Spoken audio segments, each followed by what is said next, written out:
लड़की मोबाइल में एक नॉवल रीड कर रही है और कह रही है क्या बकवास स्टोरी है और इसकी मेड का नाम मेरे जैसा है, वैन जिंग। अभी वो रीड करते हुए जा रही है कि एकदम से कार आती है, उससे टकराती है और उसकी डेथ हो जाती है। अब उसकी रीबर्थ हुई है उस नॉवल के अंदर। वो सामने ही देखती है कि वो कहाँ पर आ गई है। वो मेड बन गई है उस पैलेस में, मेड वैन जिंग। अब वो सोच रही है ये क्या हो गया, मैं कहाँ पर हूँ। सामने उसे अपना बैज नजर आता है और वो देख रही है मैं मेड बन गई हूँ, वैन जिंग।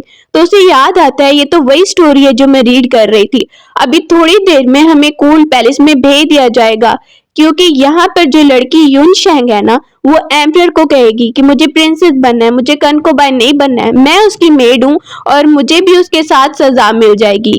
दूसरी मेड्स आकर उसे कहने लगती हैं कि यून शेंग तैयार हो गई हैं, जल्दी जाकर उसे ले जाओ अपने रूम में। अब वो सोच रही है कुछ भी हो जाए मुझे इसको चेंज करना ही पड़ेगा स्टोरी को। यून शेंग सामने ज्वेलरी को देख रही है कि मुझे प्रिंसेस बनना है, मुझे कनकोबाई नहीं बनना है। अब एकदम से मेड आ रही है तो उसे रोका जाता है, तुम कहाँ अंदर जा रही हो। वो सोचती अंदर जाना ही पड़ेगा। साथ में कहा जा रहा है एम्परर आ रहा है रूम की तरफ। सिंह सोच रही है बहुत देर हो गई है। वो जल्दी से आती है और यून शेंग को बोलती है कि मैं आपको बोल रही हूँ कि आपको एम्परर के साथ लड़ाई नहीं करनी है वरना बहुत बुरा होगा। वो कहती है क्या मतलब। वो बोल रही है देखो एम्परर को कनकोबाइन बनाने दो, तुम्हें ऐसा होगा कि उसके बाद आहिस्ता आहिस्ता आप प्रोग्रेस करके प्रिंसेस बन जाएंगी, अभी लड़ने की जरूरत नहीं है। यून शेंग कहने लगती है तुम क्या बकवास कर रही हो, मैं इतनी ब्यूटीफुल हूँ, वो मुझे क्यों नहीं बना सकता प्रिंसेस। मैं तो उससे कहूंगी मैं कनकोबाइन नहीं बनूंगी। अब उसे कह रही है प्लीज झगड़ा मत करना। एम्परर रूम की तरफ पहुंचने वाला है। जैसे ही हम देखते हैं वो अंदर आता है तो सामने हम यान जिंग को देखते हैं जो तैयार हुई हुई है और एम्परर जल्दी से उसकी तरफ आ रहा है। वो साइड पे हो जाती है और जैसे ही साइड पे होती है तो उससे लड़ाई करने लग गई है। बाहर ही खड़ी हुई है यान जिंग, सोच रही है कि सब कुछ ठीक जा रहा होगा, लेकिन अंदर देखती है तो वो क्या देख रही है, यून शेंग ने उससे लड़ाई करना शुरू कर दिया, मुझे प्रिंसेस बनाओ। एम्परर कहने लगता है तुम अभी तो एक दिन आई हो और देखो क्या तुम प्रिंसेस बनना चाहती हो। अब वो सुन रही है कि ये लड़की यून शेंग ना, इसने मेरी बात नहीं मानी और अब देखो क्या हो रहा है। उसने एम्परर को भी चोट लगा दी अपनी हेयर पिन से। अब उसे गुस्सा आने लगता है और वो कहता है इस लड़की को पकड़ लो, इसे कूल पैलेस में डाल दो। लड़की समझती है कि आती ही प्रिंसेस बन जाएगी और इसने एम्परर पर मुझ पर अटैक करने की भी कोशिश की है। जैसे ही वैन जिंग आती है तो एम्परर कहता है तुम भी काफी ब्यूटीफुल हो, तुम इसकी जगह मुझे सर्व करो। वो उसे धक्का देती है, टांग मारती है जोर से एम्परर को। जैसे ही एम्परर उसकी तरफ आ रहा था अब उसे गुस्सा आने लगता है, इसको भी साथ लेकर जाओ, इन दोनों को कूल पैलेस की तरफ लेकर जाओ। उन दोनों को बांध दिया जाता है जंजीरों से। एम्परर को बहुत गुस्सा आ रहा है, मुझे मारने की कोशिश की है ना, अब देखो मैं क्या करता हूँ तुम दोनों के साथ। अब उन्हें कूल पैलेस की तरफ भेज दिया जाता है। सामने वैन जिंग सैड है और कह रही है मैंने तो कहा था कि लड़ाई मत करना, अब देखो क्या हो गया है। कुछ लोग वहीं पर अटैक करने के लिए छुप के खड़े हैं उन पर। उन दोनों को ले जाया जा रहा है। अब उसे कहती है अब अफसोस करने का क्या ही फायदा है, मेरी बात तो तुमने मानी नहीं यून शेंग। यून शेंग भी सैड हो रही है, अब क्या होगा। बोलती है अब क्या होगा, कूल पैलेस में जाकर रहना होगा। सामने अटैकर्स आ जाते हैं, वो दोनों डर जाती हैं, आगे की किस्मत बुरी चल रही थी और ये अटैकर्स भी हमें लेने आ गए। अब वो अटैक उन पे कर रहे हैं और कहने लगते हैं इन दोनों लड़कियों को हमारे साथ भेज दो। कि तब तक कूल पैलेस का गार्ड वहां पे एंटर होता है। वो दोनों उसे देख रही हैं। यून शेंग देखती है ये तो कितना ही ज्यादा हैंडसम लग रहा है। सिंह कह रही है अभी तुम्हें ये सब सूझ रहा है। अब वो कहती है देखो ना ये बहुत ही ज्यादा हैंडसम है, ये हमें बचाने आया है। उसका नाम पी जाओ है और यून शेंग बड़ी ज्यादा उससे इम्प्रेस हो रही है। वैन जिंग सोच रही है अभी जान पे बनी हुई है और इसे देखो ये हैंडसमनेस से इम्प्रेस हो रही है। वो आकर अटैकर्स को वहां पे हरा देता है। वो दोनों हैरान हो गई हैं। वो अटैकर्स कहते हैं तुम हो कौन। बोल रहा है हट जाओ वरना तुम सब लोग मरोगे। वो दोनों खड़े होकर डर के वहां पे लड़ाई देख रही होती हैं कि पी जाओ लड़ाई कर रहा है। वो सबको वहां पे हराता है और कहने लगता है कि इनको कूल पैलेस की तरफ लेकर चलो। यून शेंग उसे थैंक यू बोल रही है। वैन जिंग को वहीं पर एक आदमी उठाकर लाता है। वो कह रही है कुछ मत करना। वो आदमी कहता है तुम्हें लगता है तुम बच पाओगी। वो वहां पर ही काफी डरी हुई है। वो आदमी कहता है अब तुम बिल्कुल नहीं बच पाओगी, अब तुम मेरे कब्जे में हो। वो उसे बांध देता है एक जगह पे और उसके मुंह में कुछ मेडिसिन डाल देता है। वैन जिंग बहुत ज्यादा रोने लगती है और वह चिल्ला रही है कि एकदम से पी जाओ आ जाता है और उस अटैकर को खत्म कर देता है। जैसे ही वो वैन जिंग को देखता है कि इसकी हालत तो खराब लग रही है, इसे क्या हो गया। अब वो उसे चेक करने लगता है तो उसे पता चलता है जरूर इसे ड्रग दिया गया है, अब ये अपने होश में नहीं है। वैन जिंग अजीब अजीब उससे बातें करने लगती है और कहती है पी जाओ तुम तो काफी ज्यादा हैंडसम हो, चलो मैं तुम्हारे लिए सिंगिंग करती हूँ। वो उसे बेहोश कर देता है। होश में आने के बाद वो पी जाओ को देख रही है, जो उसे कहता है मैं तुम्हें ब्लेम नहीं करता हूँ क्योंकि तुम्हें ड्रग दिए गए थे, इसीलिए तुम होश में नहीं थी और ये सब बोल रही थी। वैनजिंग वहीं पर याद करने लगती है उसने पी जाओ को क्या क्या बोल दिया। अब वो काफी ज्यादा एम्बेरस होने लगती है और उसे कहती है कोई बात नहीं और थैंक यू मुझे बचाने के लिए। जैसे ही वापस आई है तो यून शेंग उसे कह रही है क्या हो गया, तुम्हारा फेस रेड क्यों हो रहा है। वैनजिंग उसे कह रही है मैं ठीक हूँ, पी जाओ टाइम पे आ गया और उसने मुझे बचा लिया। वहीं पर पी जाओ उसे देखने लगता है और वो उसे देखकर काफी ज्यादा एम्बेरस हो रही है कि मैंने इसे क्या बोल दिया था। यून चिंग उसे थैंक यू बोल रही है पी जाओ को और वो उसे कह रही है मैं ठीक हूँ, चलो अब चलते हैं आगे की तरफ। यून शेंग उसे पूछ रही है तुम मैरिड हो क्या। वहीं पर देख रही है वैन जिंग, पता नहीं अब ये यून शेंग को क्या सूझ रहा है, अभी तो सोचना चाहिए हमें सरवाइव कैसे करना है। कूल पैलेस मास्टर वहां पे बैठा हुआ है, उसे बहुत ज्यादा गुस्सा आ रहा है, अभी तक वो लड़कियां यहाँ पर क्यों नहीं पहुंची हैं। उसे बताया जा रहा है कि उन दोनों ने एम्पर के साथ क्या बिहेव किया है। अब वो गुस्सा हो रहा है, एक बार उनको आने दो। सब कुछ बताया जा रहा है कि कैसे कैसे उन्होंने एम्पर को मारा है। अब वो मास्टर बाहर आ जाता है, मास्टर सामने बैठ गया और कहता है तुम वो लड़की हो ना जिसने एम्पर के साथ बुरा बिहेव किया है। यूनशेंग सैड होके बैठ जाती है, बोलने लगता है तुम दोनों ने एम्पर के साथ ऐसे बिहेव किया है जैसे वो एम्पर नहीं पता नहीं कौन हो, अब तुम दोनों को यहाँ पर सजा मिलेगी। वो उन दोनों की बेइज्जती करना शुरू कर देता है, तुम लोग को क्या लगता है तुम लोग क्या हो एम्पर के सामने, कुछ भी नहीं हो, तुम लोग की औकात नहीं है। वो कहती है एम्पर का क्या, बोलने लगता है हिम्मत मत करना एम्पर के बारे में कुछ भी बोले कि यहाँ पर कूल पैलेस में रहना है तो मेरी मर्जी से रहना होगा, तुम दोनों की लाइफ भी हमारे कब्जे में है, हम जब भी चाहें हम तुम्हें मार सकते हैं। वो उनके सामान की चेकिंग करने लगते हैं, सर्वेंट कहता है सामान भी चेक कर लेते हैं। वो कहने लगता है सारी चीजें चेक करनी होंगी, चाहे कोई भी चीज है सारी बाहर निकालो। यून चैंग उसे कह रही है प्लीज प्लीज हमें माफ कर दीजिए और वो कहता है अब यहाँ पर ही तुम लोग को रहना होगा और मेरी मर्जी से, और जो मैं कहूंगा वही करना होगा, खाना भी तुम लोग को हमारी मर्जी से मिलेगा। इनको कह रहे तुम्हें 30 टॉयलेट्स रोज साफ करनी है। शैंग के कपड़े और सारी चीजें भी देखी जाती हैं और ये सब गार्ड को ठीक नहीं लग रहा है। सामने ही मास्टर कहता है चलो चेकिंग तुम लोगों की हो गई है, अब तुम लोग को उस जगह पे छोड़ दिया जाता है जहां तुम लोग को रहना होगा, खाना भी मर्जी से मिलेगा हमारी मर्जी से, इसलिए तुम लोग कुछ कंप्लेन नहीं कर सकते हो। वो वहां पर देखने लगती है कि वो बहुत ज्यादा बुरा उनसे बिहेव कर रहा है, उनकी बेइज्जती करता है, ये तुम लोग की सजा है, तुम लोग को सरवाइव करना तुम लोगों पे ही डिपेंड करता है। वो दोनों को उस जगह पे भेज देते हैं जहां पे उन्हें रहना है। सर्वेंट लेकर आया, वहां पे काफी स्मेल भी आ रही है। यून चेंग देख रही है ये कितनी गंदी जगह है। कहता है ये कूल पैलेस है, यहाँ पे तुम लोग पिकनिक के लिए नहीं आए हो, सजा के लिए आए हो। वो देख रही है इस जगह पे हम रह भी सकेंगे। सर्वेंट बोलता है ये तुम लोगों पे डिपेंड करता है कैसे रहना है। वहां से चला गया। यून सिंह सैड हो गई है। एक और लड़की भी उनके साथ है जो वहां पर एज अ मेड काम करती है। वो बता रही है बस ऐसे ही हमारे साथ होता है, बोलने लगती है कोई बात नहीं। अब वो उन्हें सिखा रही है वैन सिंह सरवाइव करना होगा। यून सिंह बहुत सैड है, वो उसे कहती है अब चुप कर जाओ। वो वहां पर ही बैठ के बोल रही है काश मैं कंकुबाइनी बन गई होती। वो उसे कहती है अब अफसोस करने का क्या ही फायदा है, मैंने तो तुम्हें समझाया था लेकिन तुमने मेरी बात नहीं मानी, अब यहाँ पर आ गया तो यहाँ पर सरवाइव करने के तरीके ढूंढने होंगे। वो उन्हें बताने लगती है कि कैसे कैसे हमें चीजों को ठीक करना होगा। वो अपनी मॉडर्न वर्ड के उन्हें मेथड बता रही है। नीचे बैठ के बताने लगती है यूनशेंग को देखो मुझ पे भरोसा रखो, हम कुछ ना यहाँ पे जरूर बना लेंगे। वो सोचने लगती है कि उसे आगे क्या करना है। दूसरी तरफ सर्वेंट को देखता है, वो वहां पे आता है और कह रहा है ये सारी चीजें आ गई हैं, इनको साफ करो। तुम लोग को पता है ना कि काम क्या दिया गया टॉयलेट साफ करने का। वो कहने लगती है लेकिन मुझे आती नहीं है। सर्वेंट बोलने लगता है नहीं आती तो सीख लो, अब ये सीखना तो तुम्हारा काम है, चलो चलो अपने काम पे लगो। जिंग वहीं पर उस लड़की को देखती है, तुम ये सब करना जानती है। वो बोलती है हाँ, जब हमें यहाँ पर लाया जाता है हमें सारी ट्रेनिंग दी गई है, एज अ मेड यहाँ काम करती हूँ, मैं तुम लोग को सिखा सकती हूँ। वैन सिंह कहती है चलो शुरू करते हैं, फिर मैं एक तरीका निकालूंगी जिससे ये काम जल्दी हो जाए। वहीं पर यून शेंग कह रही है चलो मैं भी तुम लोग की हेल्प करती हूँ, मुझे भी करना आता है। जैसे ही वो शुरू करती है तो थोड़ा काम करने के बाद ही थक गई है। वैन सिंह वहां पे सैड होकर कुछ सोच रही है और यून शेंग वहीं पे नीचे बैठ गई है, मुझसे तो काम नहीं हो रहा। वैन सिंह कुछ बनाती है और बनाने के बाद उन्हें कहती है देखो देखो मैंने क्या बनाया है, यहाँ पर सैड होने की बजाय हमें कोई हल निकालना होगा। अब वो उनको बता रही है मैंने ये पाइप का एक नक्शा बनाया है, इससे हमारे पास पानी ज्यादा होगा और हम जल्दी सफाई कर लेंगे। वहीं पर यून शेंग कह रही है अच्छा तो फिर ये चीजें कहाँ से आएंगी। वो आती है गार्ड के पास, उससे हेल्प मांग रही है प्लीज मुझे कोई ऐसी चीज चाहिए जिससे मैं कटिंग कर सकूं, कोई चाकू या कोई ऐसा हथियार, तुम्हारे पास कुछ ऐसी चीज है। गार्ड वहीं पर पी जाओ उसे अपना एक हथियार दे देता है, एक तलवार सी चाकू। वो देखती है तो बहुत खुश हो जाती है, उसकी हेल्प करता है, उसे कह रही है यहाँ पर तुम ही हो जो मेरी हेल्प करे हो, थैंक यू सो मच, तुम आज से मेरे फ्रेंड हो।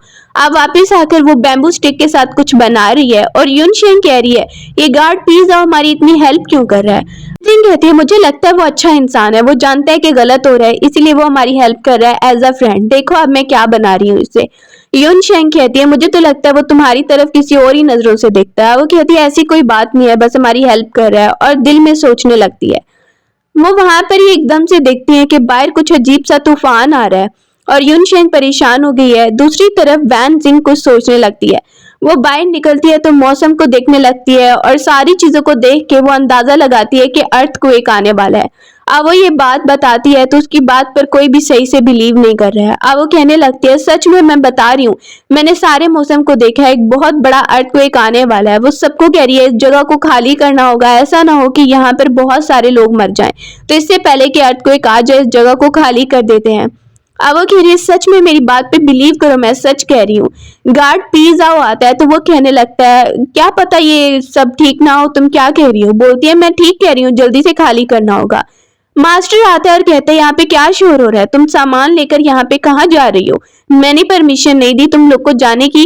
वो वहां पर ही कहने लगता है और ये गार्ड प्लीज आओ तुम लोग के साथ इतनी फ्रेंडशिप क्यों कर रहा है, ये सिर्फ और सिर्फ एज अ गार्ड है और इसे चाहिए कि एज अ गार्ड बनकर यहाँ पर काम करे। बोलने लगता है तुम किसी काम के होने यूजलेस हो और यहाँ पर तुम फ्रेंडशिप बना रहे हो इतनी ज्यादा, इससे अच्छा है कि तुम अच्छे से सिर्फ अपना काम करो।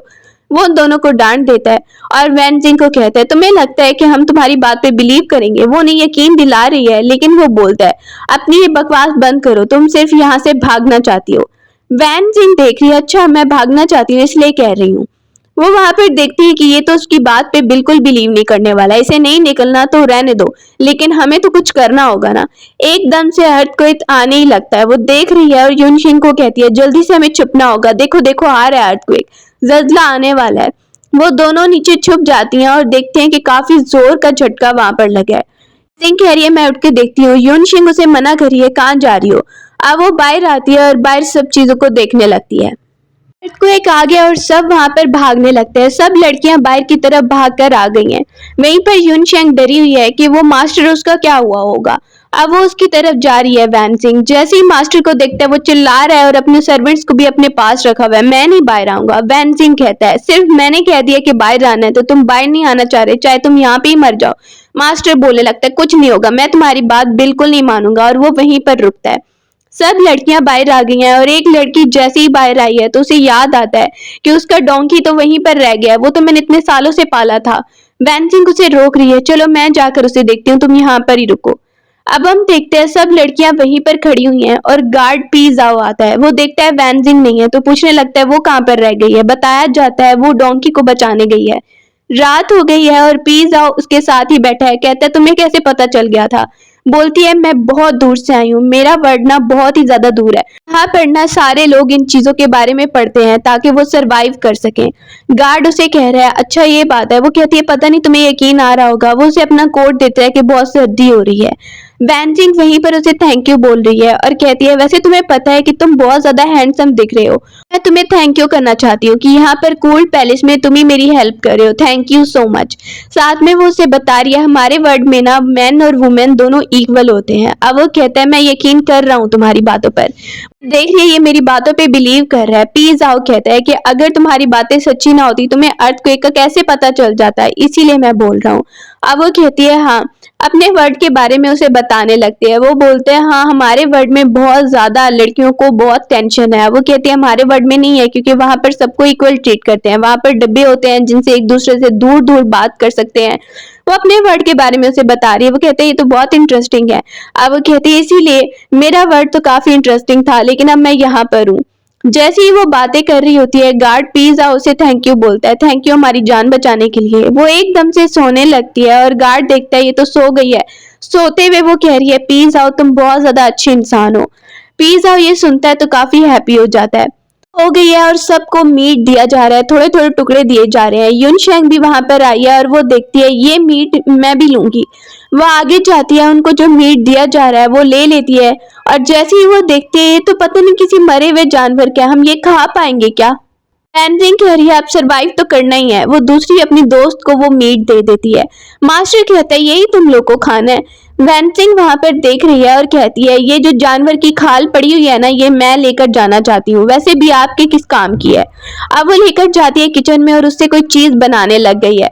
यून शेंग कह रही है इससे बहुत स्मेल आ रही है, मैं ये नहीं बना सकती, इससे क्या बनाना है, बहुत ज्यादा स्मेल आ रही है। वैन कहती है इससे बहुत काम की चीज बनेगी, तुम्हें पता है कि वो हम खाएंगे तो हम ब्यूटीफुल रहेंगे, क्योंकि हमें क्या पता है एम्पायर की तरफ तो वापस जाना है ना, हमें ब्यूटीफुल दिखना है तभी हम अच्छे लगेंगे। तो उस सीक्रेट रेसिपी को अगर हम खाएंगे ना तो हम बहुत ज्यादा ब्यूटीफुल लगेंगे, अपने आप को मेंटेन करेंगे, अपना ख्याल रखेंगे, तभी कुछ आगे हो पाएगा। वो वहां पर उसे ये बता रही है। गार्ड पिज्जा आता है। जैसे ही यूनशेंग बाहर चली गई थी पिज्जा उनके खाने के लिए कुछ लेकर आया है। कहता है ये अच्छा रहेगा खाने के लिए। अब वो उसे थैंक यू बोलती है, ये लो तुम भी ले लो, सारा मैं तो नहीं खा सकती ना। वो हाफ उसके साथ भी शेयर कर लेती है। वो खाने लगती है, वहां पर काफी खुश हो गई है। वो उसकी हेल्प करने के बाद चला जा रहा था कि यूनशेंग आती है और कहती है पिज्जा तुम यहाँ पर आए हो, थैंक यू सो मच हमें खाना देने के लिए। पिज्जा मुझे पता है तुम मुझे लाइक तो नहीं कर रहे इसीलिए ये कर रहे हो ना। वो कुछ बोलता नहीं है और चला जाता है। यूनशेंग वहीं पर देख रही है कितना ज्यादा हैंडसम है, ये हेल्प करने आ रहा है, जरूर मुझे लाइक करता होगा। वहीं पर कह रही है वैन तुम अभी ये बातें मत सोचो, हमें सरवाइव करने का सोचना होगा। अभी मैं ये चीज बना रही हूँ ना ये बहुत इंपॉर्टेंट है। अब वो उसे खाने के लिए भी देती है और उसे बता रही है थोड़ी देर है उसके बाद ये बन जाएगी। वैन उसे कहती है ये खा लो लेकिन ये पूरा हमें खत्म नहीं करना है, हमें बाकी के लिए भी बचा के रखना होगा। अब वो कहती है प्लीज आओ, हमें ये ब्रेड देकर गया है, ये लो ये एक टुकड़ा ले लो और बाकी हम बचा कर रखते हैं, बाकी वाला बाद में खाएंगे। अब वो उसे दे देती है खाने के लिए। वहीं से यूनशेंग ले लेती है। थोड़ी देर बाद वो उन्हें बता रही है कि ये मैंने बना लिया, ये तुम दोनों को टेस्ट करना होगा। यूनशेंग कह रही है इसमें स्मेल आ रही है। वो बोलती है स्मेल आ रही है लेकिन टेस्ट इसका काफी ज्यादा अच्छा है। वो अपनी दोनों दोस्तों को दे देती है और वो ट्राई करती है तो कह रही है टेस्ट तो काफी ज्यादा अच्छा है, तुम सच कह रही थी। एनजिंग बोल रही है मैंने कहा था ना टेस्ट अच्छा होगा। वो लड़की कह रही है हाँ सच में इसका टेस्ट अच्छा है और वो दोनों खाने लगती हैं। वैनजिंग उसे बता रही है इससे हमारा फेस चमकने लगेगा और बहुत ब्यूटीफुल लगेगा। बाहर जैसे ही यूनशेंग काम कर रही है वो देखती है पानी में अपना फेस सच में ही बहुत प्यारा लग रहा है। दूर से मास्टर गुजर रहा है और वो कहता है ये लड़की टॉयलेट साफ कर रही है लेकिन इसका फेस इतना चमक कैसे रहा है, इसका फेस तो ठीक होता जा रहा है। अब वो सर्वेंट को कहता है पता लगवाने के लिए, तो वो उसे बता रहा है कि उन दोनों ने मिलके कोई ऐसी चीज बनाई है जो वो खा रही है जिससे उनका फेस ऐसे चमक रहा है। अब वो मास्टर कहता है वो चीज मुझे भी चाहिए, मुझे भी ट्राई करनी है, क्या है वो चीज। अब वो उस लड़की को बुलवाता है, उससे पूछने लगता है। वहां पर ही वो पता लगवाता है और कहता है चलो वहां पर जाकर मैं इन दोनों को बताता हूँ कि वो मुझसे नहीं शेयर कर रही हैं, ये चीज तो मुझे भी चाहिए क्योंकि मुझे भी बहुत ज्यादा ब्यूटीफुल दिखना है। अब वो सर्वेंट को लेकर वहां पे आ जाता है और उन्हें कहने लगता है जो चीज तुम लोगों ने खाई है वो मुझे भी चाहिए, इसीलिए तुम दोनों को देनी पड़ेगी। वैन सिंह कहती है उसके बदले में आपको हमें भी कुछ खाने के लिए अच्छा देना पड़ेगा। अब वो कहता है ठीक है पहले तुम दो। वैन सिंह वहीं पर देख रही है और कहती है ठीक है मैं आपको देती हूँ। वो मास्टर कहने लगता है वैसे तो मैं जबरदस्ती भी ले सकता था लेकिन फिर भी मैं तुम लोग के साथ अच्छा ही बिहेव कर रहा हूँ, देख लो। यूनशिंग वहीं पर मास्टर को देख रही है, वो मास्टर को दे देती है और कहती है ये लीजिए ये आप खाइए। मास्टर वो ले लेता है और उनके पास एक गंदा सा फ्रूट फेंक के चला जाता है। उसे देखने लगती है वैन सिंह और उसे उठा रही है, उठाती है ऑरेंजेस और उनके ऊपर कुछ ग्रीन ग्रीन लगा हुआ है और वो देखती है ये मेडिसिन बनाने में काम आ सकता है, इसे मैं ले जाऊंगी और इससे मेडिसिन बनाऊंगी। उनकी बातों को यूनशेंग तो बिल्कुल समझ नहीं रही है। दूसरी तरफ वो चीजें मास्टर के पास आ गई है और वो जैसे ही खाने लगता है कि इससे मैं भी ब्यूटीफुल दिखने लगूंगा। अभी वो खाता ही है कि एकदम से जोर से उसके पेट में दर्द होने लगता है और वो कहता है ये क्या हो रहा है, ये एकदम से मुझे क्या हो गया, उस लड़की ने मुझे पॉइजन तो नहीं दे दिया। बाकी वैनजिंग को देख रहे हैं कि वो वहां पर ही उतार रही है उस ऑरेंज से ग्रीन कलर की चीज, उसे कह रही है क्या है, तो बोलने लगते हैं इससे हम बीमारी का इलाज कर सकते हैं। एकदम से उसे पता चलता है कि क्या हुआ। सर्वेंट वहां पर आता है तो उसे मास्टर कह रहा है कि मेरी तबीयत बहुत बिगड़ रही है। सर्वेंट कहता है क्या हो गया आपको। वो वहां पर ही बताने लगता है उस लड़की ने चाल चली है। अब वो दूसरे सर्वेंट को बुलाता है और उसे कहता है उस लड़की की तरफ जाना है मुझे, मैं तो अब उसको बिल्कुल जिंदा नहीं छोड़ने वाला हूँ। अब उन्हें पता चलता है यूनशिंग आकर बता रही है कि मास्टर बहुत गुस्से में है और वो कह रहा है कि तुम्हारी वजह से उसके पेट में इतना दर्द होने लग गया है, हमने जो चीज उसे बनाकर दी थी। बाहरी गार्ड आता है, गार्ड पिज्जा आया है तो वो भी बीमार लग रहा है, उसे भी इन्फेक्शन हो गया है और वो कहता है कि आप लोगों को मास्टर बुला रहा है। जैसे ही उसे वैन सिंह चेक करती है, देखो तुम्हें भी बुखार हो रहा है और तुम्हें भी इन्फेक्शन हो गया है, चलो मेरे साथ चलो, मैं तुम्हें दवाई देती हूँ। तो ग्रीन चीज वो ऑरेंज से उतार रही थी, उसकी ही मेडिसिन बनाई है उसने और उसे कहती है चलो अंदर चलो। उसे लिटा दिया गया है। सामने यूनशिंग कह रही है ऐसा ना हो कि इसके पीने से कोई मर गया तो। वहीं पर बोलती है कुछ नहीं होगा। वो गार्ड को कहती है ये मेडिसिन पी लो, इससे तुम्हारी जान बच जाएगी। गार्ड काफी ज्यादा बीमार हो गया और वहीं पर सब परेशान हो रहे हैं। वो वहां पर उसे मेडिसिन जैसे ही पिलाती है तो गार्ड की आंख खुलने लगती है और सब देखते हैं कि वो ठीक हो रहा है। अब वैनसिंग कहती है ये मेडिसिन अब मास्टर की तरफ लेकर चलते हैं, ये गंदा पानी पीने की वजह से सबको इन्फेक्शन फैल गया था, किसी को पता नहीं है, जो मैंने चीज बनाई थी उसकी वजह से कुछ नहीं हुआ है। अब वो बाहर आती है तो मास्टर चिल्ला रहा है तुमने मुझे क्या दिया जिसकी वजह से मेरे पेट में इतने जोर का दर्द हो रहा है। अब वो कहती है क्या सबूत है कि मैंने आपको कुछ पिलाया है, बताइए क्या सबूत है आपके पास, पहले प्रूव कीजिए। मास्टर कहता है वो जो चीज तुमने मुझे दी थी जानबूझ के उसमें पॉइजन डाल के दे दिया था ना, इसीलिए मेरे पेट में दर्द हो रहा है, वही सबूत है मेरे पास। अब तुम बताओ कि इसे कैसे ठीक करना है। वो वहां पर बोलती है अगर आपने मुझे मार दिया तो आपको ठीक कोई नहीं कर पाएगा। बोलता है बताओ कि ये कैसे ठीक होगा। अब वो कहती है एक शर्त है मेरी। वो वहां पर बोलता है क्या शर्त है तुम्हारी। वो बताने लगती है यहाँ पर हम मिलजुल के सारे मामलात को देखेंगे, सिर्फ आप ही यहाँ पर फैसला नहीं करेंगे। ये सुन के मास्टर को गुस्सा आने लगता है और वो कहती है बातें माननी है तो तभी मेडिसिन आपको मिलेगी। अब उसे काफी गुस्सा आ रहा है, बोलने लगती है यहाँ पर काफी चीजें मैं भी किया करूंगी, मेरा भी ऑर्डर यहाँ पे चलेगा, मैं इन सबको अच्छे से रखूंगी। उस मास्टर को गुस्सा आ रहा है ये बातें तो बिल्कुल नहीं मैं मानने वाला, लेकिन उसे मेडिसिन लेनी होती है अपनी जान बचाने के लिए। वो उसकी शर्त मान लेता है और मेडिसिन पीता है। जैसे ही पीता है तो उसकी स्मेल तो काफी ज्यादा आ रही है, लेकिन उसे पीनी पड़ती है। पीने के बाद उसके पेट का दर्द ठीक होने लगता है और वो कहता है तुमने मेरी जान बचा ली है। अब उसे कहते हैं आपको अपनी शर्त भी याद होगी। मास्टर के पेट का दर्द सच में ठीक हो जाता है और वो सबको कहने लगती है कि ये मेडिसिन मैं सबको बारी बारी दूंगी, जो ज्यादा बीमार हैं वो पहले आकर लेंगे। इसके बाद हम मिलजुल कर यहाँ पर कूल पैलेस में सरवाइव करने की कोशिश करेंगे, ये नहीं है कि सबके साथ बुरा होगा यहाँ पर। अब वो मेडिसिन सबको दे रही है, जो जो आ रहा है वो सबको देने लगती है। इतनी ज्यादा लोगों को वहां पे इन्फेक्शन हो गया था, वो पीने के बाद सबको वहां पर बहुत ज्यादा अच्छा लगने लगता है। गार्ड भी वहां पर हैप्पी है और सामने हम उसे देखते हैं कि वो कह रही है कि अब यहाँ पर ना आप लोग को समझना चाहिए कि मैंने ये कैसे बनाया है। किसी को भी कुछ समझ नहीं आ रहा है। कहती है चलो इस बात को छोड़ो, कुछ और बात करते हैं। एंसिन ने प्रिंस दाव की जान बचाई है और वो देख रही है उसके आने के बाद बहुत ज्यादा अजीब हो रहा है सब कुछ। अब वो रूम में आती है, रूम में यून शेंग को देखते हैं। वो जैसे ही यानसिंग को परेशान होता देखती है कहती है क्या हुआ। यानसिंग उसे कह रही है पता नहीं प्लीज आओ इतना अजीब क्यों बिहेव कर रहा है जब से प्रिंस यहाँ पर आया है। तो अब उसे बताने लगती है पता नहीं वो एटीट्यूड में आकर गुस्से से बोल रहा था, पता नहीं क्या चल रहा है। यून शेंग कहती है वो जरूर जेलिस हो रहा होगा क्योंकि तुम दाव का बहुत ज्यादा ख्याल रख रही हो। मुझे लगता है दाव पर ध्यान देने की बजाय प्लीज दाव पर ध्यान दो तो ठीक रहेगा, फिर वो खुश हो जाएगा। अब वो उठने लगती है तो वो उसे बिठा कर कहती है मैं सच कह रही हूँ, तुम ये ट्राई करके देखो, प्लीज दाव बहुत हैप्पी हो जाएगा, तुम उसकी तरफ ज्यादा ध्यान दो। अब वो पीज दाव को कुछ खाने की चीज देने आती है। पीज दाव का मूड थोड़ा ऑफ लग रहा है क्योंकि वो दाव को ज्यादा इंपॉर्टेंस दे रही थी। वो गुजर के वहां से चला जाता है और कुछ भी नहीं बोलता है। अब यानसिंग सोच रही है पीज दाव को सच में जेलसी हो रही है क्या, क्या हो गया इसे, एकदम से इसका मूड खराब हो गया है। सुबह को हम देखते हैं कि उसने नहाने के लिए एक चीज बनाई है और सभी ये देख के बहुत हैप्पी हो जाते हैं। सामने हम पीजाओ को देखते हैं, वो अंदर सुन रहा है कि अंदर खड़ी हुई है वो उसके साथ। जैसे ही अंदर की तरफ आता है तो बाथ टब में वो प्रिंस दाव को देखता है और प्रिंस दाव बाई की तरफ आता है, कहता है क्या हुआ। वो उससे पूछ रहा है कि यान जिंग कहाँ पर है, मैंने सुना था कि वो तुम्हारे साथ अंदर थी। यान जिंग जैसे ही दूसरी तरफ से आ रही है उन दोनों को देखती है कि क्या चल रहा है और पूछती है कि क्या चल रहा है। प्रिंस दाव कहता है इसे बहुत ज्यादा कुछ शक हो रहा है, अब बताओ कि तुम कहाँ पर थी। वो बताती है मैं तो इधर लड़कियों के वॉशरूम में गई थी, क्या हुआ तुम्हें, क्या हुआ, तुम क्या पूछ रहे थे इससे। प्रिंस दाव कहता है लगता है ये बहुत जेलस हो रहा है, मुझे यहाँ से चले जाना चाहिए, अब मेरी चोट भी थोड़ी बेहतर हो गई है। यानसिंग वहां पे देखने लगती है कि ये जाने की बात कर रहा है। प्लीज दाव कहता है तुम्हारी मर्जी है। अब वो कहते हैं मेरी मर्जी है या फिर तुम्हें जेलसी होती रहती है कि मैं यहाँ पर ना रुकूं। वो वहां पर ही बोलने लगते हैं यान जी थैंक यू मुझे बचाने के लिए, मुझे लगता है कि मुझे वापस चले जाना चाहिए। वहीं पर एकदम से यून शेंग आके कहती है अभी तुम्हारी चोट भी ठीक नहीं हुई, मुझे लगता है तुम्हें रुकना चाहिए।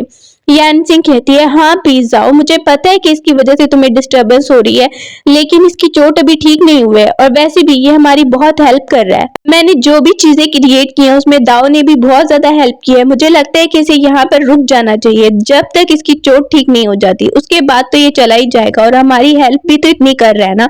वो पी जाओ को बोलती है। पी जाओ वहीं पर कहता है ठीक है तुम्हारी मर्जी है, मैं तो कुछ नहीं बोल रहा। अब वो वहां पर ही उसे कहती है तुम यहाँ पर ही रुक जाओ ठीक है। प्रिंस दाओ से थैंक यू बोलने लगता है और स्माइल कर रहा है। यून शेंग भी उसे कह रही है हाँ ये बहुत अच्छा रहेगा कि तुम यहाँ पे रुक जाओ। उनके जाने के बाद यान सिंह वहीं पर खड़ी है और पी जाओ को समझाने लगती है कि वो अच्छा आदमी है और देखो हमारी हेल्प भी कर रहा है, इसलिए मैंने उसे यहाँ पे रखा है और मेरा उससे कोई रिलेशन नहीं है। पी जाओ बोलता है मुझे उसके इरादे बिल्कुल ठीक नहीं लग रहे हैं। वो वहां पर ही कह रही है मुझे ऐसा नहीं लगता, वो बिल्कुल ठीक है। प्रिंस दाओ उसके जाने के बाद वहां पे चल के जा रहा है। प्लीज दाओ पीछे से आता है। प्रिंस दाओ कहने लगता है देखो मेरे बारे में जो भी तुम सोचते हो, लेकिन मुझे तो यहाँ पे लाइफ में बहुत मजा आ रहा है। प्लीज दाओ कहते हैं यहाँ पर कुछ भी उल्टा करने की कोशिश मत करना। वो दोनों ये बात करने लगते हैं। अब दूसरी तरफ अंदर यान जी को देख रहे हैं। वो सोच रही है सच में प्लीज दाओ मुझे लाइक तो नहीं करता, इसीलिए उसे जेलसी हो रही है। वहीं पर एक मेड भागती भागती आती है और उससे पूछती है क्या हुआ। वो मेड बताने लगती है कि मास्टर यहाँ पर इतना उससे काम करवाता है, उससे अच्छा बिहेव नहीं करता है। वो कहती है कोई बात नहीं, कोई भी हेल्प चाहिए तो तुम मुझसे जरूर बात करना। बाहर ही हम देखते हैं प्रिंस दाओ को उसने सामान ले लिया और वो सच में अब जाने वाला है। जैसे ही यान बाहर आती है तो वो कह रहा है मुझे सच में अब जाना होगा क्योंकि मुझे यहाँ पर काम देखने अपने यहाँ, तो मैं चलता हूँ। अब चला जाता है। अब मास्टर को देखते हैं, उसके पास बहुत सारी चीजें आई हैं एम्पर की तरफ से। एम्पर की तरफ से चीजों को देख के जल्दी से वो थैंक यू बोलने लगता है और वहीं पर यून शेंग कह रही है प्लीज आप एम्पर को जाकर मेरा पैगाम दीजिए कि मैं उनकी तरफ वापस जाना चाहती हूँ। अब वो कहता है पहले तुमने ही एम्पर के साथ बुरा बिहेव किया और अब ये सामान देखकर तुम लालची हो गई, तुम्हें कोई भी नहीं जाने देगा। एम्पर तुम्हें भूल गया।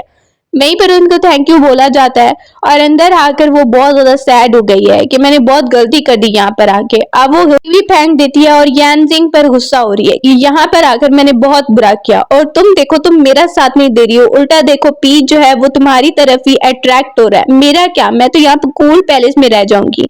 वो उसे कह रही है कोई रास्ता निकाल ही लेंगे, कूल पैलेस भी अब अच्छा हो गया ना। वो दूर से पिज़्ज़ा को देखती है और उसे कह रही है देखो पिज़्ज़ा की तरफ मत सोचना।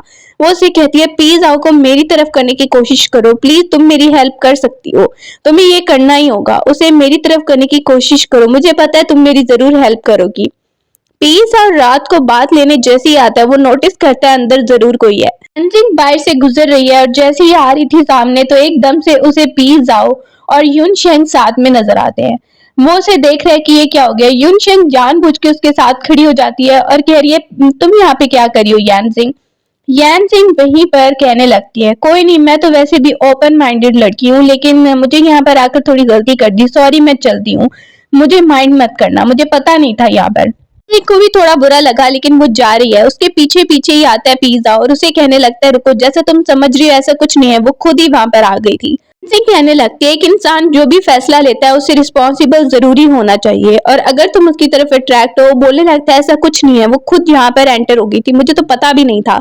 यानजिंग कहने लगती है तुम्हें मुझे एक्सप्लेनेशन देने की कोई भी जरूरत नहीं है क्योंकि हम दोनों कोई पार्टनर्स तो है नहीं या फिर हमारे बीच कोई ऐसा रिलेशनशिप नहीं है जिसकी वजह से मुझे बुरा लगेगा, इसीलिए मैं इस बात का कोई भी आगे नहीं बोलना चाहती इस बारे में। और वहां से चली जाती है। वो वापस आती है तो सामने ह्यून शेंग से बात करने लगती है कि मुझे सच बताओ कि तुमने ये सब कुछ किया था ना और तुम ऐसा क्यों कर रही हो, मैंने तुम्हें कहा था कि पिज़्ज़ा को जबरदस्ती करने की बिल्कुल भी जरूरत नहीं है। वो वहां पर उससे बात करिए या तो मुझे एम्पायर की तरफ वापस भेजो या कुछ और प्लान निकालो। दूसरी तरफ हम देखते हैं सर्वेंट आता है और वह आकर उससे बात कर रहा है कि तुमने जो चीज बनाई थी वो ब्यूटी प्रोडक्ट मास्टर लेना चाहते हैं। वो सोच रहे हैं कि हम उन्हें बेच के बहुत ज्यादा पैसे कमा सकते हैं, तुम क्या कहती हो। यानजिंग कहती है डील अच्छी है लेकिन मुझे भी बदले में कुछ चाहिए, मैं ब्यूटी प्रोडक्ट दे दूंगी लेकिन बदले में मुझे क्या मिलेगा।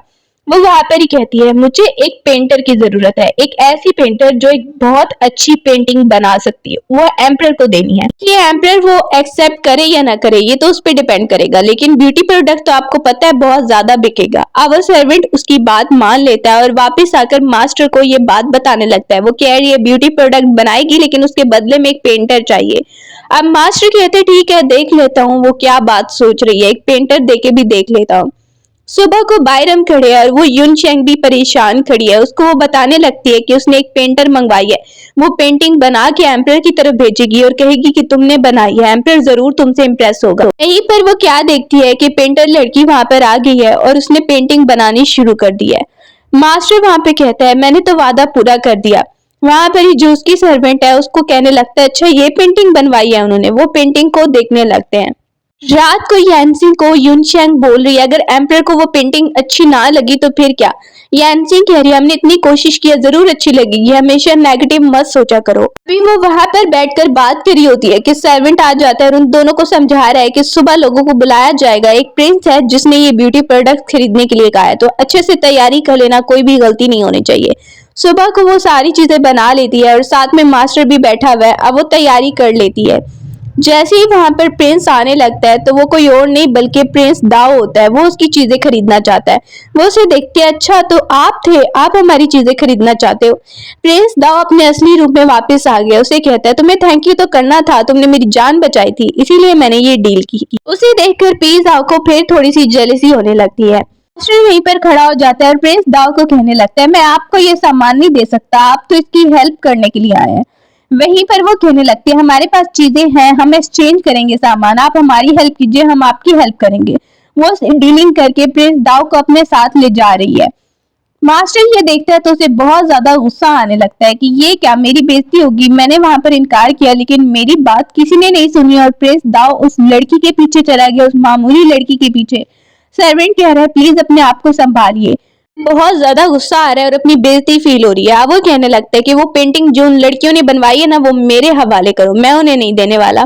पेंटिंग वो चुरवा लेता है और जैसे ही पता चला है युन शेंग को तो वो यानजिंग को बताने लगती है कि पेंटिंग है ही नहीं।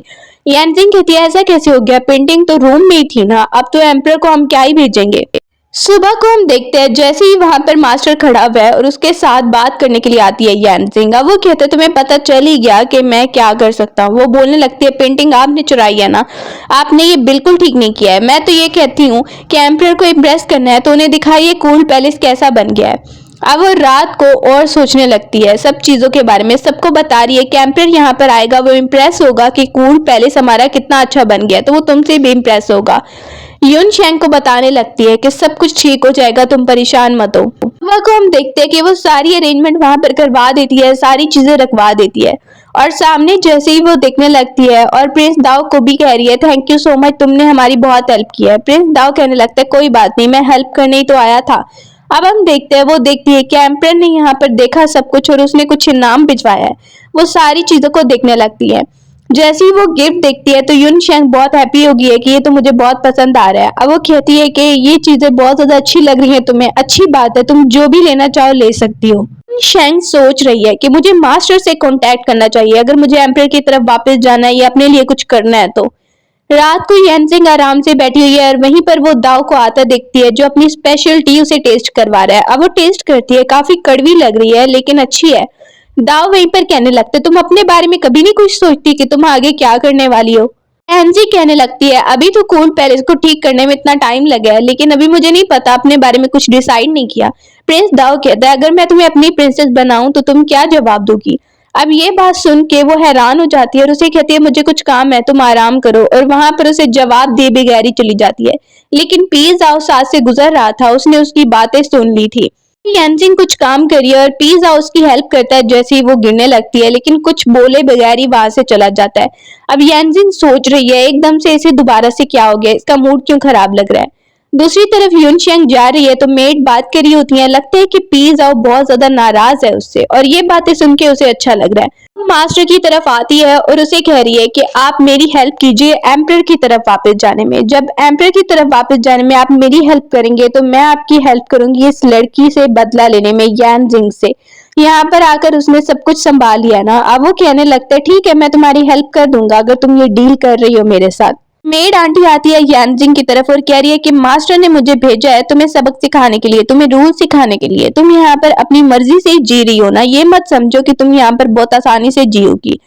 बाहरी हम देखते हैं पी जाओ को से अंदर आवाज आ रही है कि क्या हो रहा है, तो गार्ड बताने लगता है कि मास्टर ने किसी आंटी को भेजा है और वो जाकर उसे रूल सिखा रही है, लगता है अच्छा बिहेव नहीं कर रही है।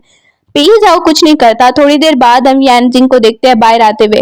वो बहुत ज्यादा थक गई है और सोचने लगती है पता नहीं इन सब का क्या ही होगा।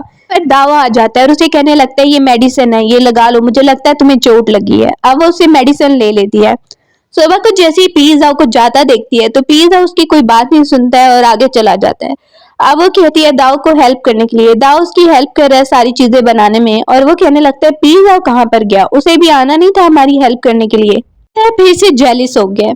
दूसरी तरफ यूनशेंग को देखते हैं वो पिज़्ज़ा की तरफ आती है। तुम तो अकेले ही यहाँ पर हो और देखो वो लड़की क्या कर रही है। मैं सिर्फ ये बताना चाहती हूँ कि प्रिंस दाव से उसकी ज्यादा ही दोस्ती हो गई है और वो तुम्हें तो कोई इम्पोर्टेंस नहीं दे रही है, जबकि शुरू में तुमने उसकी इतनी ज्यादा हेल्प की। उसे ऐसे तो नहीं करना चाहिए। दाव को दाव की वजह से जेलसी हो रही है। अब हम देखते हैं दाव वहां पर ही खड़ा है। पिज़्ज़ा जैसे ही वहां पर सामने आता है यानजिंग को देखने के लिए, तो यानजिंग वहां पर दाव से बात करी है कुछ। वो आके कहने लगता है यानजिंग तुम्हें पता है ना तुम कूल पैलेस में हो, अपनी इज्जत का ख्याल करो, तुम्हें कुछ ख्याल करना चाहिए, लोग क्या बोलेंगे तुम्हारे बारे में। अब वो वहीं पर देखने लगती है और उसे कहती है दाव को सॉरी मैं तुम्हारे साथ नहीं चल सकती हूँ, मैं अभी अकेले ही चली जाती हूँ, तुम मेरे साथ मत जाओ।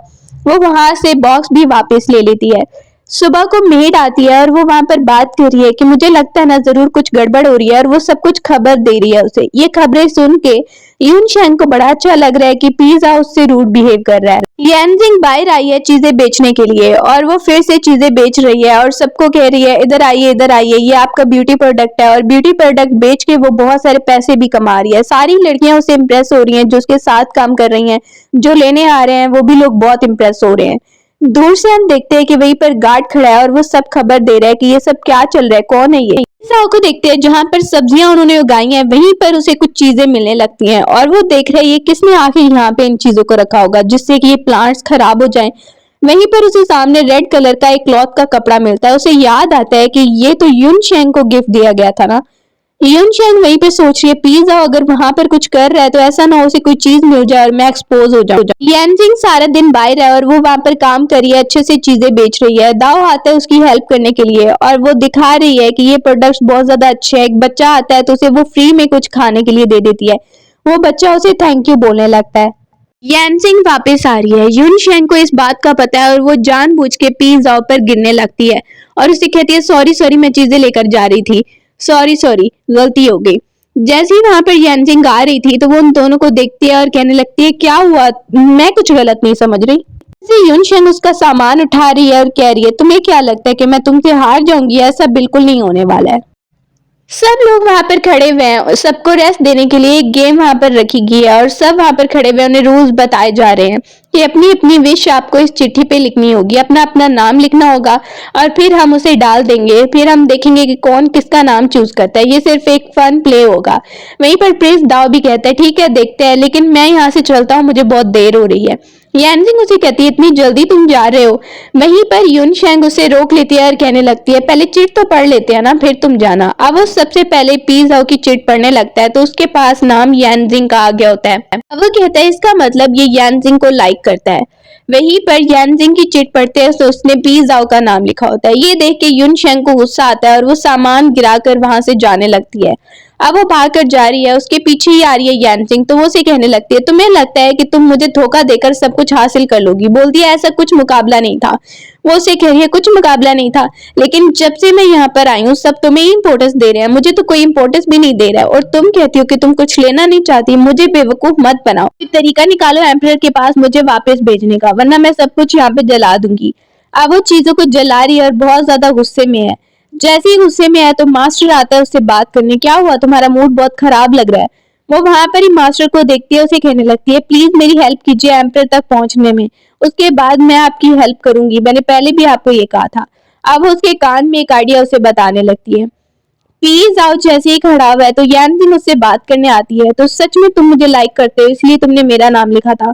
वो वहां पर उसे कहते हैं हाँ यही बात है, मैं सच में तुम्हें लाइक करता हूँ।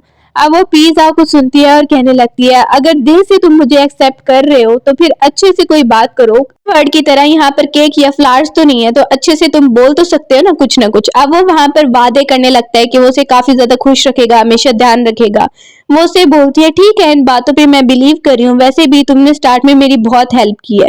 वो वहां पर उससे कॉन्फेस करता है कि वो सारी चीजों में उसका साथ देने वाला है और कभी भी उसे धोखा नहीं देगा। प्लीज मुझे एक्सेप्ट कर लो। जिंग पी जाओ की ये बात सुनती है तो वो उसे कहती है ठीक है, वो भी उसे हाँ बोल देती है और ये सुन के पी जाओ काफी ज्यादा खुश हो जाता है। वहां पर ही आता है दाओ और कहने लगता है मुझे पहले ही पता था इस बारे में, लेकिन अभी मैं जा रहा हूँ तो तुम दोनों को बेस्ट ऑफ लक कहने आया हूँ, और बाय कहकर वहां से चला जाता है। जिंग देख रही है दाओ सच में अच्छा इंसान था और पी जाओ भी अभी इस बात को मान जाता है। दूसरी तरफ हम देखते हैं कि एम्परर की तरफ से एक लेटर आया है और मास्टर को दिया जा रहा है, और दूसरी तरफ यून शेंग वहां पे तैयार हो रही है और सोच रही है कि एम्परर जल्दी कुछ न कुछ जवाब देता होगा। दूसरी तरफ यानजिंग को देख रहे हैं, वो वहां पर ही पीजाओ के साथ है, उसे बता रही है कि ये वेजिटेबल्स कैसे ग्रो करनी है, जब तक हम साथ है ना सब कुछ ठीक हो जाएगा, हमें साथ मिलके कुछ ना कुछ करना होगा। मास्टर बैठा है और यूनशेंग उसके काम करी है, उससे पूछते हैं अभी तक एम्परर ने कोई रिप्लाई नहीं किया है। वो कहता है एम्परर को लेटर लिख दिया गया है, मैंने सब कुछ लिख दिया है और एम्परर जरूर अच्छा रिप्लाई करेंगे। सर्वेंट वहीं पर आता है और बता रहा है कि एम्परर इसे बुला रहे हैं। यूनशेंग बहुत खुश हो जाती है कि मैं दोबारा से पैलेस में वापस जा सकती हूँ, मैं तो बहुत खुश हूँ, thank you so much master. Master से कहता है अपना वादा भी मत भूलना। अब वो बहुत ही ज्यादा खुश हो गया, उसे थैंक यू कर रही है। यानजिंग को देखते हैं कि मेड आती है जो मास्टर के साथ हुआ करती थी, उसे कहती है कि मास्टर के साथ होने की वजह से मुझे तुम्हारे खिलाफ भी कुछ काम करने पड़े, लेकिन प्लीज मुझे माफ कर दो, मेरी ये इंटेंशन नहीं थी, मैं तुमसे माफी मांगने आई हूँ, मुझे अपने साथ बुला लो। अब यानजिंग को देखते हैं पिज़्ज़ा उसे कह रहा है मुझे लगता है जरूर कुछ गड़बड़ होने वाली है। वो कहती है कोई बात नहीं, कि एकदम से इंपीरियल ऑर्डर वहीं पर आ जाता है एम्परर की तरफ से। एम्परर ऑर्डर देता है कि पिज़्ज़ा को गार्ड को पैलेस में जाना होगा और वहां पर जाकर उससे बात होगी। अब वो वहां पर सोचने लगता है आखिर पैलेस में मुझे कौन बुला रहा है जो मुझे पैलेस में रखना चाहता है। उसे कहा जाता है वहां पर ही तुम्हें पता चलेगा।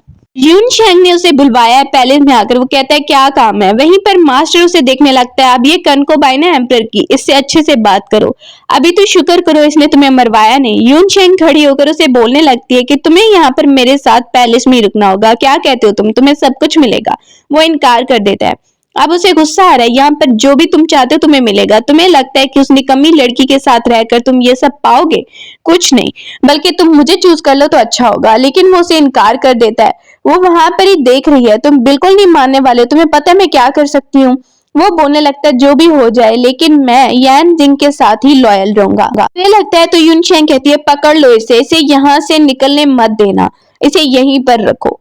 साथ में मास्टर कहता है बहुत अच्छा किया, इसे तो सबक सिखाना बहुत जरूरी था, ये बहुत ज्यादा बन रहा था। अब वो एम्परर की कनकोबाइन बन गई है तो अपनी पावर का ये सब यूज कर रही है। यानजिंग को देखते हैं कि वो रात को वेट कर रही है पिज़्ज़ाओ के आने का, लेकिन पिज़्ज़ाओ अभी तक वापस नहीं आया है, तो वो काफी ज्यादा सैड हो जाती है, कितना टाइम हो गया है अभी तक पिज़्ज़ाओ क्यों नहीं वापस आया। शेंग वहीं पर एम्परर की तरफ वापस आई है और उसे थैंक यू बोल रही है मुझे वापस बुलाने के लिए। मैंने जो भी किया वो बहुत बड़ी गलती थी, मैंने आपको चूज नहीं किया, लेकिन अब मैं यहाँ पर आ गई हूँ, thank you so much. Master ने एम्परर के साथ मिलकर कुछ प्लान बनाया हुआ है, तभी तो उसके प्लान पर ही एम्परर ने इसे वापस बुलाया है। वो वहां पर बोलने लगती है मैं आपको अच्छे से सर्व करूंगी और यहाँ पर रहूंगी। उन्होंने पिज़्ज़ाओ को पकड़वाया हुआ है और कहा है कि जब तक यहाँ पर यानजिंग नहीं आएगी इसे हम बिल्कुल नहीं छोड़ने वाले हैं। यानजिंग को खबर मिल जाती है और वो सुबह आ रही है और कहती है मुझे जाना ही होगा। अब वो एंटर हो जाती है, जो भी होगा देखा जाएगा। पैलेस में एंटर हुई है और पिज़्ज़ाओ उसे कह रहा है तुम यहाँ पर मत आओ, लेकिन वो कहती है मुझे यहाँ पर आना ही था। यून शेंग उसे कहने लगती है तुम्हें लगता है मैं इतनी आसानी से पिज़्ज़ाओ को जाने दूंगी, ऐसा नहीं होगा, बल्कि तुम्हें मेरे सामने झुकना होगा। तुम लोगों ने आज तक जो कुछ मेरे साथ किया है ना, अब ये बदला तुम लोग से मैं लेकर आऊंगी। अब वो उसे देख रही है कि अभी पिज़्ज़ाओ को बचाना है तो मुझे इसकी बात माननी पड़ेगी और कोई रास्ता भी नहीं है। पिज़्ज़ाओ उसे मना कर रहा है लेकिन वो नीचे बैठ जाती है, उसके सामने रिक्वेस्ट करने लगती है। यून शेंग हंसने लगती है और उसे देखती है तुम बहुत अच्छी लॉयल होकर इससे बात कर रही हो ना, बहुत अच्छी बात है, लेकिन तुम्हें लगता है कि मैं इतनी जल्दी तुम्हें माफ कर दूंगी, थोड़ी और रिक्वेस्ट करो। इसके बाद वो उन्हें जाने देती है, पिज़्ज़ाओ को छोड़ देती है। वो समझ रहे हैं इसने हमें जाने दिया, लेकिन वो एकदम से तीर चलाती है और यानजिंग सामने आ जाती है पिज़्ज़ाओ को बचाने के लिए। जैसे ही उसने तीर उठाया पिज़्ज़ाओ और यानजिंग समझ रहे थे उसने छोड़ दिया है उन्हें, लेकिन वो सामने आती है और तीर उसे लग जाता है तो उसे चोट लग जाती है। एकदम से वहीं पर प्रिंस दाओ आ जाता है और उसके लोग आ जाते हैं। अब वो कहता है तुम्हें क्या लगा कि तुम ये करोगी और मैं तुम्हें करने दूंगा, क्योंकि उसकी जान यानजिंग ने बचाई थी। उसको बचाने के लिए वो आता है और वो अटैक कर देता है यून शेंग पे। अब हम देखते हैं वो देख रहे हैं, मुझे पता है तुम इसके लिए बहुत परेशान हो, लेकिन इसका इलाज हो सकता है, टाइम पे इलाज हो जाए तो ये ठीक हो जाएगी। अब वो पी जाओ की हेल्प करने लगता है, यानजिंग को वो वापस लेकर आते हैं, डॉक्टर को भी बुलाते हैं ताकि जल्दी से मेडिसिन दी जाए। एम्परर को खबर मिलती है कि बाहर अटैक होने वाला है, प्रिंस दाओ आ गया अटैक करने के लिए। प्रिंस दाओ और पी जाओ दोनों अंदर की तरफ जाने लगते हैं। प्रिंस दाओ एम्परर को मार के उस सीट पर कब्जा करना चाहता है और पी जाओ उसकी हेल्प करने लगता है। प्रिंस दाओ कहता है अब तुम्हारा टाइम आ गया है। पी जाओ भी उसकी तरफ आगे बढ़ने लगता है कि तुमने जो आज तक किया ना, सब लोग तुमसे बहुत ज्यादा तंग हैं। प्रिंस दाओ उसको मारने के बाद सीट पे बैठ जाता है। दूसरी तरफ यानजिंग को देखते हैं, पी जाओ वहीं पर देख रहे हैं कि अभी तक ये होश में नहीं आई है। सब उसे देखने लगते हैं, बता रहे हैं ये जल्दी होश में आ जाएगी। वो उसे याद दिला रहा है कि तुमने मुझे कहा था हम मिलकर कूल पैलेस को ठीक करेंगे। वहां पर ही उसे होश आने लगता है और पी जाओ ये देखता है तो बहुत खुश हो गया। अब वो जैसे ही उठती है तो उसे मेडिसिन दी जा रही है ताकि वो जल्दी से ठीक हो जाए। दिनों बाद हम देखते हैं कि यानजिन ठीक हो गई है, पिज़्ज़ा वहीं पर खड़ा है, उसके साथ उसे कुछ खिला रहा है। वो देखती है मुझे और खिलाओ, मुझे ये वाला पसंद नहीं आ रहा। अब कूल पैलेस में ही वो रह रहे हैं क्योंकि पहले वो काम करना तो पहले ही सीख गई थी। दोनों मिलके वहां पे रहने लगते हैं और इसी के साथ स्टोरी की हैप्पी एंडिंग हो जाती है।